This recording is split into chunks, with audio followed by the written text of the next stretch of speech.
Good morning दोस्तों, कैसे हैं आप लोग। आशा करते हैं आप लोग स्वस्थ होंगे, मस्त होंगे और बिजी होंगे। दोस्तों, कल रात मैंने एक सपना देखा, तो वो सपना मैं आप लोगों से शेयर करना चाहती हूँ कि क्या आप लोगों में भी ऐसा करते हैं। मैंने कल अपने सपने में माँ जी बाबू जी को देखा, यानी अपने सास ससुर को देखा। क्योंकि हमारे ससुर जी से 3 साल बिस्तर में ही रहे वो, और माँ जी तो खैर चलती फिरती चली गई थी। तो दोनों को मैंने जैसे गए थे वैसे ही देखा सपने में। तो ऐसे मुझसे बात कर रहे थे दोनों। अब बात क्या कर रहे थे वो तो मुझे याद नहीं है सपना, लेकिन दोनों को साथ में देखा मैंने। उनको वैसे ही जैसे ही गोद में पकड़ के ले जाते थे हम लोग बाबूजी को, वैसे ही हम अंदर बाहर रख रहे थे। तो मैंने सपने में देखा, तो हमारे में ये कहते हैं कि अगर सपने में देखो तो उनको गाय को गगरस देना चाहिए, यानी रोटी और जो आटे का गोला होता है वो देना चाहिए।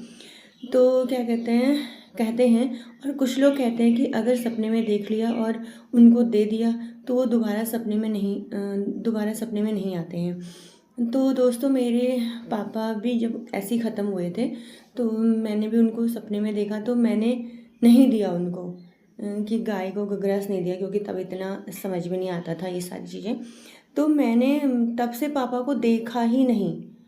और कहते हैं कि देना चाहिए। तो मैं जब भी अपने सास ससुर को देखती हूँ सपने में, तो मैं हमेशा उनको गाय को गगरास देती हूँ। और वो देती हूँ तो दिखते हैं, लेकिन कुछ लोगों ने कि झूठी मान्यता वो फैला रखी थी कि नहीं देना चाहिए, फिर दोबारा नहीं आते। और मेरे पापा मेरे सपने में बहुत कम आते हैं, और पर मेरा मानना है कि देना चाहिए। जब हम सपने में अपने पितरों को देखते हैं तो गाय को गगरास देना चाहिए। तो मैंने भी सुबह सुबह उठ के नहा के पूजा पाठ करके अब मैं गाय को गगरास देने के लिए अब मैं गाय के लिए ये उनके लिए बना रही हूँ, माँ जी बाबू जी के लिए, दोनों के लिए।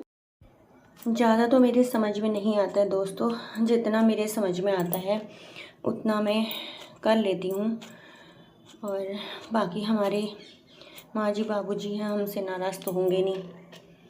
तो हमारे तो इतना ही समझ में आता है कि मुझे क्या करना चाहिए। पर मैंने उन्हीं से सीखा है ये सब चीज़ कि कैसे कैसे क्या करते हैं, तो वैसे ही मैं भी कर लेती हूँ। ज़्यादा तो मैं समझ नहीं पाती, क्योंकि जब हमें समझना था, जब हमें सीखना था, तब हमारे माँ जी बाबू जी हमें छोड़ के चले गए। तो वो भी ऐसे ही करते थे, जब देखते थे हमारी दादी सास को या दादी वो ससुर जी को, तो वो लोग भी ऐसे ही करके देते थे कि मतलब आटे का गोला बनाया और उसमें घी वगैरह लगाया, जो भी है। तो ऐसे ही मैंने भी किया है, पर मैंने सही किया है गलत किया है, और आप लोग कमेंट में प्लीज़ बताइएगा कि आप लोग भी ऐसे ही करते हैं गाय के लिए। बाकी उनका आशीर्वाद तो हमेशा हमारे साथ है, हाँ, सभी कुछ उन्हीं का है। बाकी मुझे तो इतना ही आता है दोस्तों। आप लोग प्लीज़ कमेंट में ज़रूर बताइएगा कि आप लोग भी ऐसा करते हैं क्या, ये ऐसा करना चाहिए। तो बाय बाय दोस्तों।